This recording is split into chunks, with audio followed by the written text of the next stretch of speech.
Hello students, welcome to ARA agriculture rankers academy. मैं आपका युवराज धार्मिक और ये हमारा सेकंड लेक्चर है जिसमें आज हम पढ़ रहे हैं अर्थ। मेनली एटमॉस्फेयर के बारे में पढ़ेंगे हम, लेकिन देख लेते हैं थोड़ी जानकारी, डीप जानकारी के लिए। अर्थ स्फेयर, अर्थ स्फेयर। ओके, जो अर्थ स्फेयर है इसे हम चार तरीके से डिवाइड कर सकते हैं। इट इज डिवाइडेड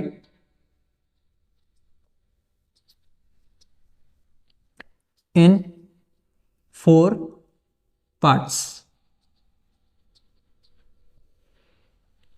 तो देखिए, पहला जो पार्ट है वो है हमारा लिथोस्फेयर, लिथोस्फेयर। ओके, दूसरा पार्ट है हमारा हाइड्रोस्फेयर,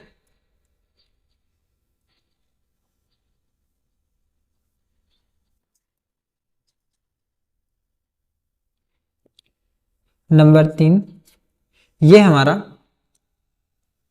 लिथोस्फेयर होगा। उसके बाद एटमॉस्फेयर,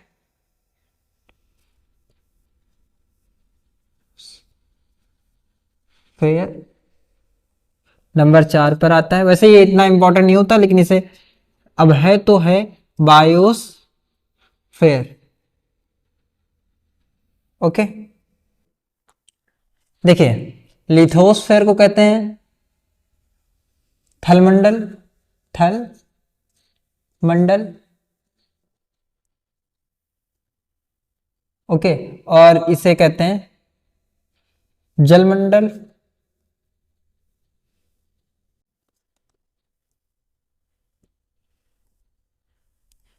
इसे कहते हैं वायुमंडल, वायुमंडल।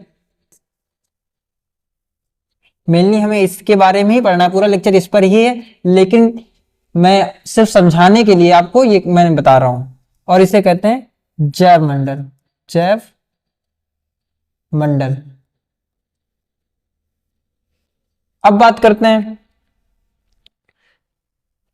थल मंडल में, आपके आ जाते हैं अर्थ आ जाती है। ओके, और जल जल मंडल यानी हाइड्रोस्फीयर में आपका आता है लिक्विड, लिक्विड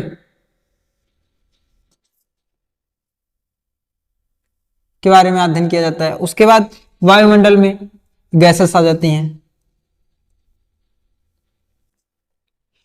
इसे सॉलिड लिख लेना ज्यादा अच्छा होगा, सॉलिड। और इसमें जैव मंडल यानी बायोस्फीयर में आपका आता है लिविंग मैटर।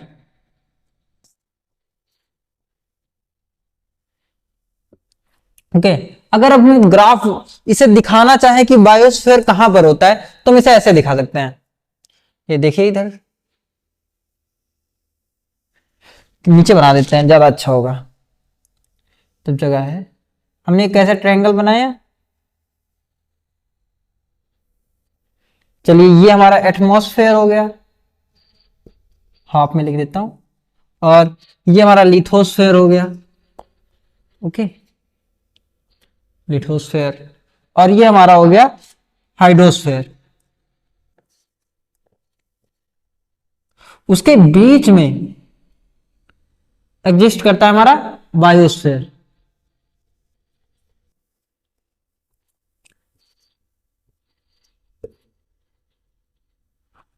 ओके, जीवन कहां पर एग्जिस्ट करता है? वायु में भी एग्जिस्ट करता है, जल में भी एग्जिस्ट करता है और थल में भी एग्जिस्ट करता है। यानी जीवन आपका तीनों जगह पर पाया जा सकता है। ये हमारा बन गया। उसके बाद अब इससे पहले हम रफ कर देते हैं। तो ये रफ करने के बाद अब हम आगे देखेंगे जो हमारा मेन टॉपिक था, एटमॉस्फेयर। देखिए, वो बताना मेरे लिए इसलिए इंपॉर्टेंट था जिससे आपको जानकारी हो जाए अच्छी, डीपली।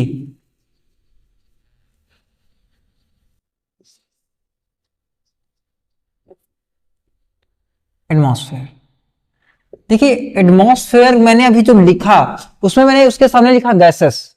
जब आप मुंह खोलते हैं या फिर ग्रहण करते हैं तो आपको कोई टेस्ट आता है किसी गैस का? यहां पर अभी हम खुल हैं तो कोई टेस्ट नहीं आ रहा, और सांस ले रहे हैं तो हवा की कोई गंध भी महसूस नहीं हो रही, और हमें हमारे आसपास वायु है उसके बाद भी हमें वो वायु वायु दिख रही है? नहीं दिख रही। तो हम कह सकते हैं क्या, जो एटमॉस्फेयर है वो कैसा है? रंगहीन है, गंधहीन है और ऑर्डरलेस यानी स्वादहीन है। तो हम कह सकते हैं इसे it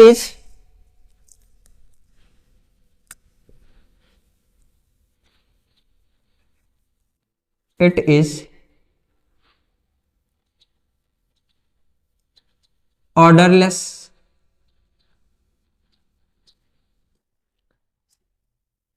odourless, tasteless,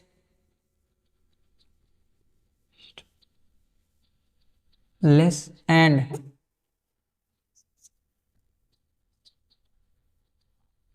colourless mixture of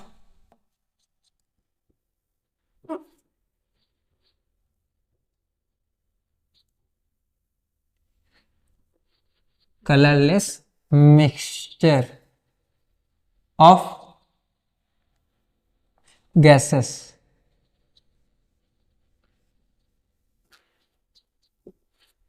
ये क्या है? Odourless, tasteless mixture of gases है। इसे हिंदी में इसकी परिभाषा में लिखेंगे यही, अगर हिंदी में लिखना चाहें तो ये लिख सकते हैं। ये क्या है? यह स्वादहीन, स्वादहीन कॉमा गंधहीन, गंधहीन, गंधहीन और वह रंगहीन, रंगहीन मिश्रण है, मिश्रण है। ओके, ये कह सकते हैं। और एटमॉस्फेयर के बारे में बात करें तो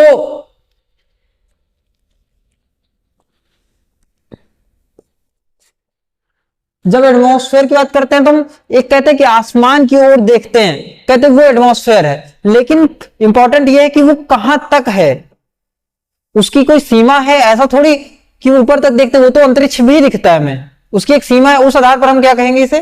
इट इज एक्सटेंट। इसकी सीमा को देखते हैं, it is extent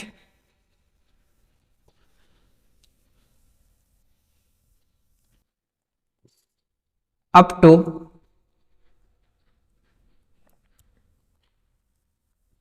1600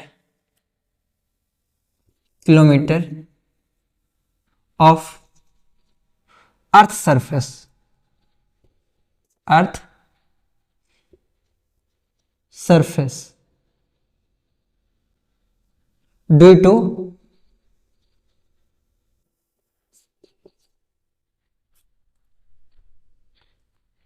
earth due to gravitational force लिख देते हैं सीधा, ग्रेविटेशनल फोर्स, टेशनल फोर्स। देखिए अब हमने इसकी पहले हिंदी में लिख देता हूं मैं साथ में, ताकि आपको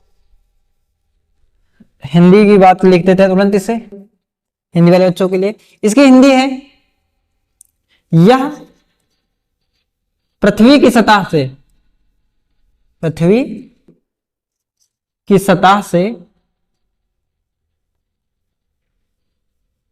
1600 किलोमीटर, km का मतलब किलोमीटर होता है, पृथ्वी की सतह से 1600 किलोमीटर तक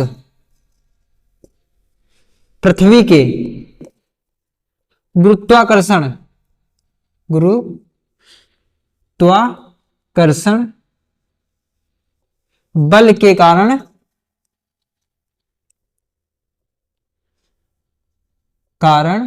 फैला हुआ है,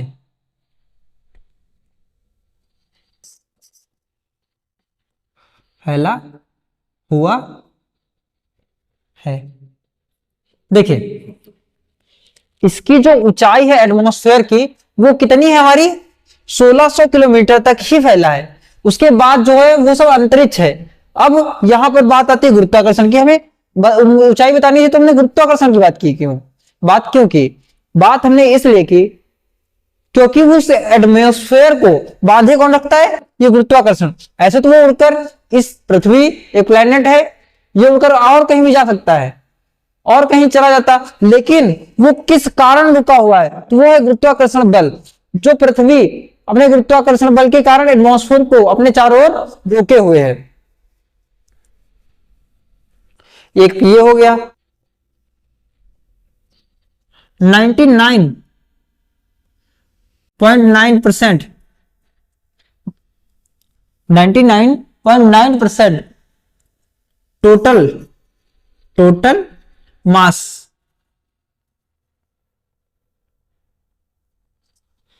present in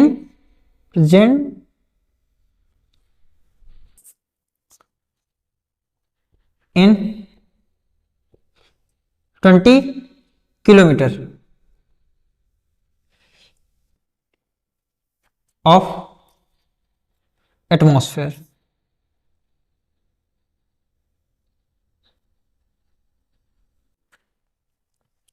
जो एटमॉस्फेयर का टोटल मास ऑफ एटमॉस्फेयर, इसे ऐसे लिखना ज्यादा सही होता है यहां पर,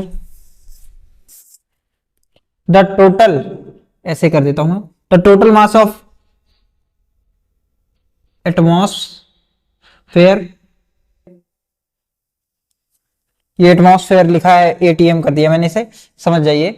the total mass of atmosphere present in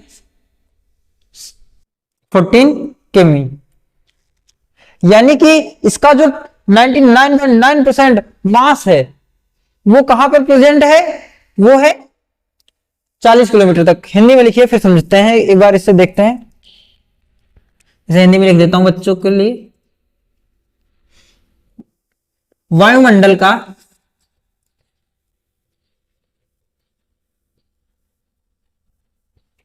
ninety point 99.9% द्रव्यमान 40 किलोमीटर में समाहित है, या में है, 40 में समाहित है।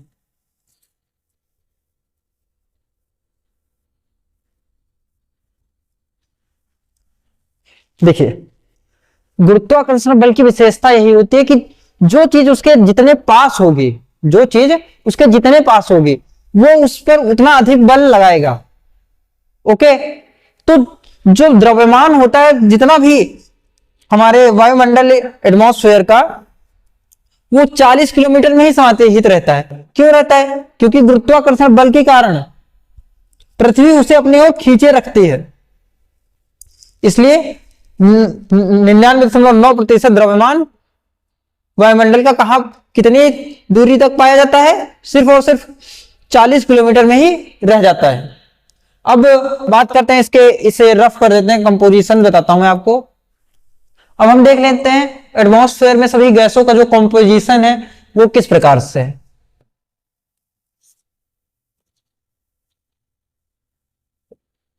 कंपोजिशन देखिए, एक चीज कर लेते हैं, यहां पर हम दोनों का देख लेते हैं, एटमॉस्फेयर और सॉइल का भी देख लेते हैं, क्योंकि ज्यादा बताने की आदत पड़ी हुई है। तो यहां पर बात कर लेते हैं हम पहले इसकी, एटमॉस्फेयर की, एटमॉस्फेयर, और इधर बात करते हैं हम सॉइल की। ओके, देखिए नाइट्रोजन की बात करते हैं कि नाइट्रोजन कितनी प्रेजेंट होती है। उस नाइट्रोजन के बाद ऑक्सीजन, कार्बन डाइऑक्साइड। वैसे कार्बन डाइऑक्साइड कम मात्रा में प्रेजेंट होती है तो इसे बाद में लिखते हैं, पहले ऑर्गन को लिख लेते हैं, Ar। ओके, Ar हो गया हमारा, उसके बाद CO2 हो गया, उसके बाद नियॉन Ne। और इसी तरह इसमें तो मेनली सिर्फ नाइट्रोजन, ऑक्सीजन और CO2 की बात करते हैं हम।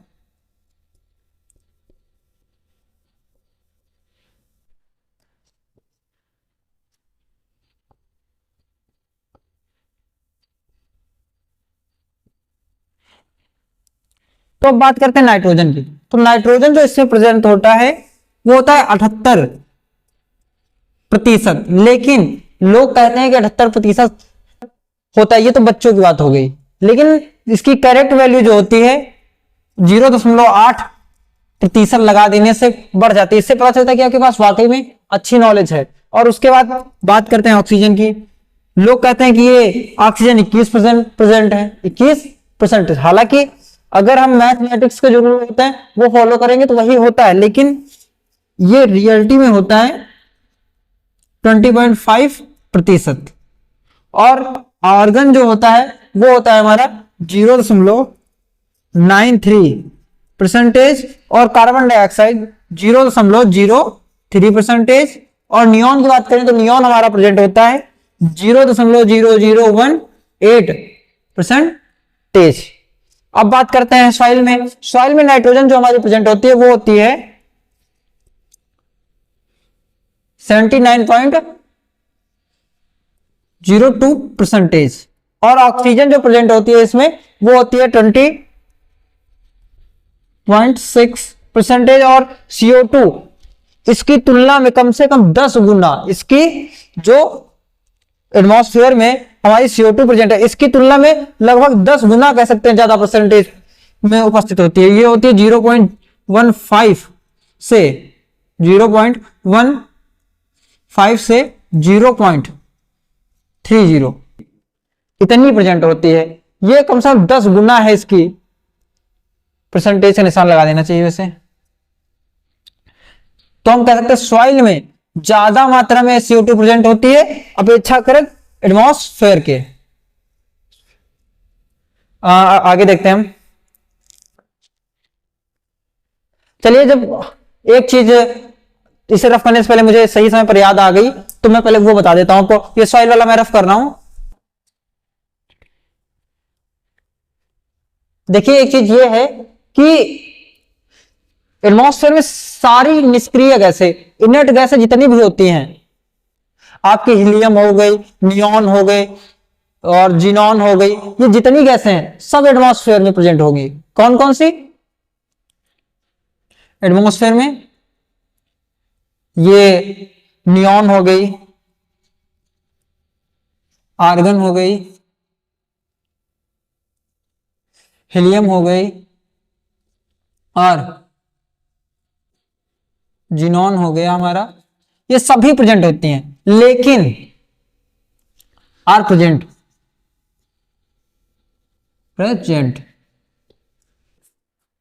लेकिन क्या होता है इसमें, जो दूसरी बची हुई निष्क्रिय गैस जो नहीं पाई जाती, अपवाद है ये। और यही क्वेश्चन एग्जाम्स में पूछे जाते हैं, क्योंकि जो दे रखा है वो थोड़ी पूछेगा, जो नहीं पाया जा रहा है वो ही पूछेगा, क्योंकि कंपटीशन आप भी जानते हैं कितना हाई है। तो इसमें रेडॉन गैस जो होती है, radon gas is not present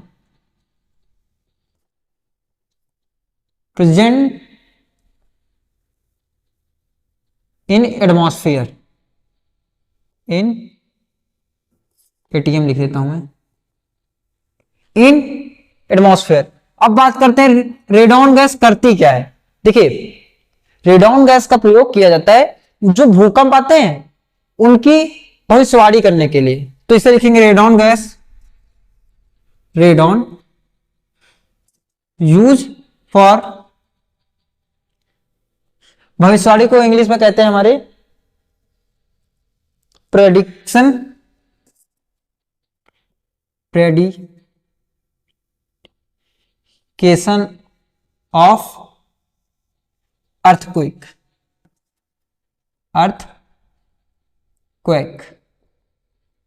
okay. Radon use for prediction यानी भविष्यवाणी ऑफ अर्थक्वेक। रेडॉन का यूज किया जाता है किसके?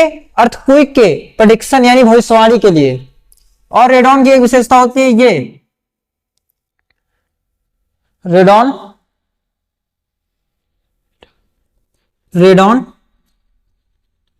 Act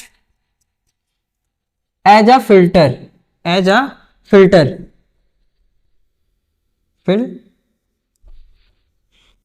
filter because it absorb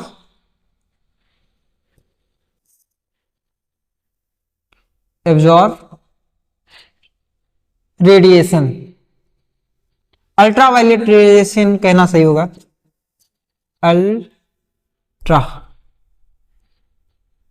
ultraviolet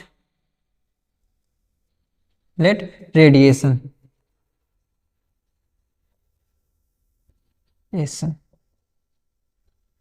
देखिए रेडॉन एक फिल्टर की भांति व्यवहार करती है, क्योंकि ये किसे अल्ट्रावायलेट रेडिएशन जो होता है उसे एब्जॉर्ब कर लेती है अपने आप में।